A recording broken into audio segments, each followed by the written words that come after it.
Assalamualaikum warahmatullahi wabarakatuh. Alhamdulillah rabbil alamin wassalatu wassalamu ala Rasulillah. Terima kasih banyak Mas Nanang, kaosnya Jesus peace be upon him ya. Jesus is a prophet ya. Jadi Yesus atau Isa Al-Masih hanyalah nabi, hamba utusan Allah Subhanahu wa taala. In fact bahkan Yesus atau Isa Al-Masih adalah seorang muslim. Alhamdulillah ya. Assalamualaikum warahmatullahi wabarakatuh. Salam teman-teman YouTubeku, jumpa lagi dengan saya di sini, siap mengabarkan kabar baik buat pemirsa YouTube dimanapun kalian berada. Nah, bagaimana tanggapan kalian melihat umat Islam yang sedang memakai kaos yang bertulis nama Yesus? Marah? Kesal? Merasa dinista? Atau justru malah bangga? Kalau saya pribadi sih, bangga dong. Bangganya adalah dengan nama Yesus diberitakan akan membuat orang semakin mengenal siapa Yesus. Karena hanya di dalam Kristenlah ada nama Yesus atau di dalam Alkitab dan tidak ada di dalam Al-Quran. Jadi, jika umat Islam ingin memakai nama Yesus, tentu saya sarankan revisi dulu dong Al-Qurannya, jadi biar sah gitu. 2. Bangga dong nama Yesus dibanggakan oleh para mualaf sendiri. Harusnya ketika dia beralih iman, Muhammadlah sebagai utusan Allahnya dan Muhammadlah promosi utamanya sebagai utusan dan bukan Yesus. Malah timbul pertanyaan nih dari pengikut Yesus. Jangan-jangan para mualaf ini sengaja mualaf karena kecewa sama gerejanya atau mungkin kecewa sama pendetanya. Dalam hati sih tetap bangga dengan Yesus. Makanya ketika dia mualaf pun dia masih bangga dengan nama Yesus daripada nabi barunya yang dari Arab itu. Kasihan kan? Tapi seandainya fakta ini dibalik, seorang murtadin pakai kaos yang bertuliskan nama Muhammad ternyata gagal jadi nabi setelah Yesus. Kira-kira marah nggak tuh umat Islam? Hayo coba mikir dan jawab dalam hati masing-masing. Saya jamin si murtadin itu bakalan jadi target buronan pemerintah ini karena dianggap menista. Itu penistaan. Nah, kalau sudah begitu, bagaimana nasib si murtadin tersebut? Kalau ingin membawa nama Yesus, praktekkan dong ajarannya. Sejak kapan Yesus ngajarin kamu untuk mudah marah ketika dinista? Makanya ngerasa lucu aja sih kalau ada mualaf tapi gak bangga dengan nabi barunya Muhammad, tapi sulit move on buat tinggalin nama Yesus. Kalau enggak, coba beranilah untuk percaya diri bahwa Nabi Anda Muhammadlah yang layak diperkenalkan ke seluruh dunia. Bahwa Nabi Muhammadlah teladan sempurna buat manusia.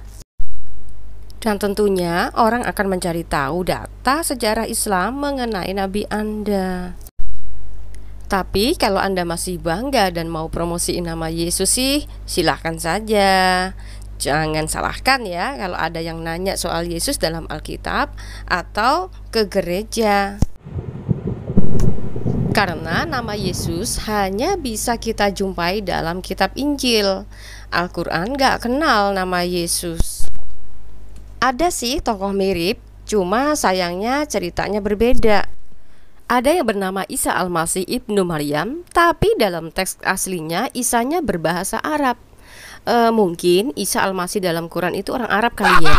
Karena nama Yesus dalam Alkitab telah mati disalib dan bangkit. Sedang dalam Al-Quran nama Isa Al-Masih katanya gak mati dan gak disalib.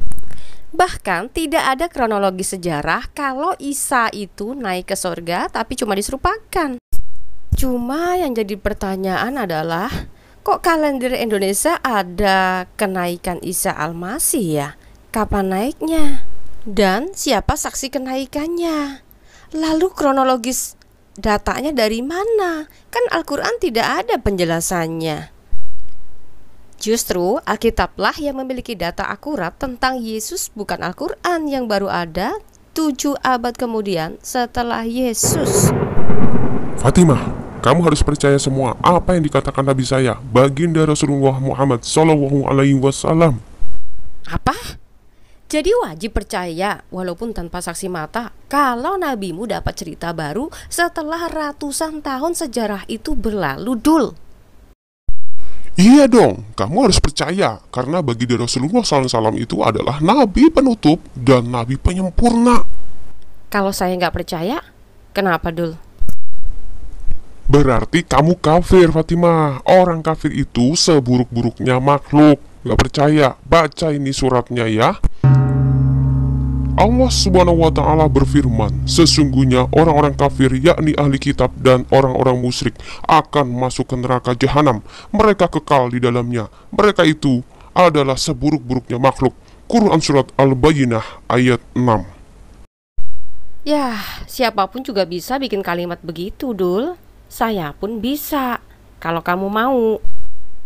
Karena Muhammad orang Arab, dia berbahasa Arab. Tapi saya pakai bahasa Jawa saja, karena saya orang Jawa. Ya, ini contohnya nih, contoh ya, jangan baper loh.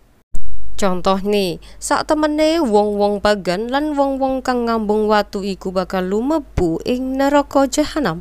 Padha langgeng ing kono dheweke iku makhluk sing paling ala. Ini orang Arab gak bakalan bisa mengikuti surat semisal yang saya buat ini, Dul. Percaya nggak? Nah, gimana? Saya juga bisa kalau cuma bikin kalimat yang sama sekali belum ada buktinya seperti barusan, iya kan? Karena tidak ada data kalau Muhammad setelah mati hidup kembali dan dapat wahyu lagi dari Jibril. Kalau dirinya sudah pasti masuk surga, Dul. Apa efeknya kalau ayat Qur'anmu mengutuki kami yang tidak mempercayai nabimu sebagai nabi kami, Dul? Bukti dari mana kalau kami pengikut Kristus akan masuk neraka dan menjadi seburuk-buruknya makhluk, Dul? Yohanes 8 ayat 12. Maka Yesus berkata pula kepada orang banyak, katanya, Akulah terang dunia, barang siapa mengikut aku, ia tidak akan berjalan dalam kegelapan, melainkan ia akan mempunyai terang hidup. Nah, sekarang bagaimana dengan umat Islam? Gimana cara mengikuti terang Yesus? Kalau kamu sudah nyebrang ke Muhammad, coba mikir deh para mu'alaf. Jadi, sebagai penganut kitab Arab dan nabinya juga dari bangsa Arab, tolong jangan paksakan kami pengikut Kristus atau Kristen harus percaya berita yang dibawa oleh orang Arab di abad 7 ketimbang para saksi mata sejarahnya Yesus itu sendiri di bangsa Israel. Jadi kalau mau promosiin Nabi suci dalam Quran, coba tulis nama Isa Al-Masih sebagai orang yang terkemuka di dunia dan akhirat, Dul. Itu baru jujur, karena sesuai data. Gak percaya? Ini datanya saya bantu kasih ya. Dalam Quran Surat Al-Imran ayat 45, ingatlah ketika malaikat berkata, Hai Maryam, sesungguhnya Allah menggembirakan kamu dengan kalimat daripadanya, namanya Al-Masih Isa putra Maryam, seorang terkemuka di dunia dan di akhirat, dan termasuk orang-orang yang didekatkan. Nah, pakai logikamu. Kalau ada manusia tapi menjadi terkemuka di dunia dan akhirat, inilah yang pantas jadi nabi sempurna. Karena tidak ada nabi di kolong langit ini yang bisa jadi terkemuka di dunia dan akhirat, termasuk nabimu. Pertanyaannya, apa alasan umat Islam mengakui kesempurnaan Muhammad? Apakah bisa dibuktikan dengan datanya? Oke, balik lagi ke nama Yesus yang diklaim sebagai nabi umat Islam ya. Apa alasan umat Kristen atau disebut pengikut Kristus percaya bahwa Yesus itu bukan sekedar nabi? 1. Kalau Yesus sekedar nabi, maka dia juga tidak akan pernah bangkit lagi setelah kematiannya seperti nabimu. Wahyu 1 ayat 17b sampai 18. Jangan takut, aku adalah yang awal dan yang akhir dan yang hidup. Aku telah mati, namun lihatlah aku hidup sampai selama-lamanya, dan aku memegang segala kunci maut dan kerajaan maut. Jadi, kalau kamu memahami Yesus sekedar nabi, boro-boro dia bangkit lagi. Boro-boro dia hidup selama-lamanya. Boro-boro dia memegang kunci maut. Nabi mana yang seperti Yesus? Ada yang bisa jawab? 2. Kalau Yesus sekedar nabi, kok dia bisa menyertai manusia sampai akhir zaman? Nabimu bisa enggak? Matius 18 ayat 20. Sebab di mana 2 atau 3 orang berkumpul dalam namaku, di situ aku ada di tengah-tengah mereka. Matius 28 ayat 20. Dan ajarlah mereka melakukan segala sesuatu yang telah kuperintahkan kepadamu, dan ketahuilah, aku menyertai kamu senantiasa sampai kepada akhir zaman. Nah, kalau Yesus sekedar nabi, Muhammad nabimu bisa seperti itu enggak?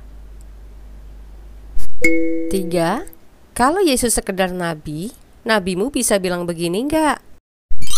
Wahyu 1 ayat 8. Aku adalah Alfa dan Omega, firman Tuhan Allah yang ada dan yang sudah ada dan yang akan datang, yang maha kuasa. Nah, sampai di sini teman-teman sudah mengerti belum? Jelas ya? Tidak ada satupun nabi yang bisa seperti Yesus. Jadi, jika kamu ingin memaksakan Yesus hanya sekedar nabi pun, akan tetap menggugurkan kenabian manapun di dunia ini. Mau disetarakan dengan Nabi Elia, Nabi Henokh, Adam manusia pertama, atau mau disetarakan dengan Muhammad nabimu? Saya yakin dan percaya bahwa tidak akan ada satupun manusia yang mampu melampaui gelar istimewa Yesus, bahkan tingkat kuasa dan kesuciannya sekalipun. Jadi, jika kamu merasa punya sanggahan dari bukti yang saya sajikan, saya persilahkan kamu untuk mengcounter video saya, tentunya harus disertai dengan data ya. Sekali lagi saya sampaikan, bila kamu bangga dengan nama Yesus, ingat pesan berikut ini. 1 Petrus 3 ayat 15. Tetapi kuduskanlah Kristus di dalam hatimu sebagai Tuhan, dan siap sedialah pada segala waktu untuk memberi pertanggungan jawab kepada tiap-tiap orang yang meminta pertanggungan jawab dari kamu tentang pengharapan yang ada padamu, tetapi haruslah dengan lemah lembut dan hormat. Buat kamu yang masih bangga dengan nama Yesus, kembalilah pada Alkitab dan tetap Kristen. Yesus berkata dalam Matius 28 ayat 19, karena itu pergilah, jadikanlah semua bangsa muridku, dan baptislah mereka dalam nama Bapa dan Anak dan Roh Kudus. Buat kamu yang mu'alaf, banggalah dengan nama Muhammad sebagai nabi baru dan nabi sucimu. Sebagai pengikut Muhammad SAW, lakukan perintah-perintah Allah sebagaimana Allah telah memerintahkan Muhammad demikian. Dalam hadis riwayat Sahih Bukhari nomor 24 dari Ibnu Umar bahwa Rasulullah SAW bersabda, aku diperintahkan untuk memerangi manusia hingga mereka bersaksi tidak ada ilah kecuali Allah, dan bahwa sesungguhnya Muhammad adalah utusan Allah, menegakkan sholat, menunaikan zakat. Jika mereka lakukan yang demikian, maka mereka telah memelihara darah dan harta mereka dariku, kecuali dengan hak Islam, dan perhitungan mereka ada pada Allah. Barang siapa yang mentaati Rasul itu, sesungguhnya ia telah mentaati Allah. Dan barang siapa yang berpaling dari ketaatan itu, maka kami tidak mengutusmu untuk menjadi pemelihara bagi mereka. Quran Surat An-Nisa ayat 80. Jadi, buat mu'alaf yang masih bangga dengan nama Yesus, pilihan ada padamu. Pilih Yesus, kamu harus baptis dalam nama Bapa dan Anak dan Roh Kudus. Pilih Muhammad, kamu harus berjihad agar semua manusia masuk Islam dengan ajaran sesuai sabda nabimu. Sekali lagi, sesuai sabda nabimu, bukan asumsi tanpa data. Salam waras, Tuhan Yesus memberkati.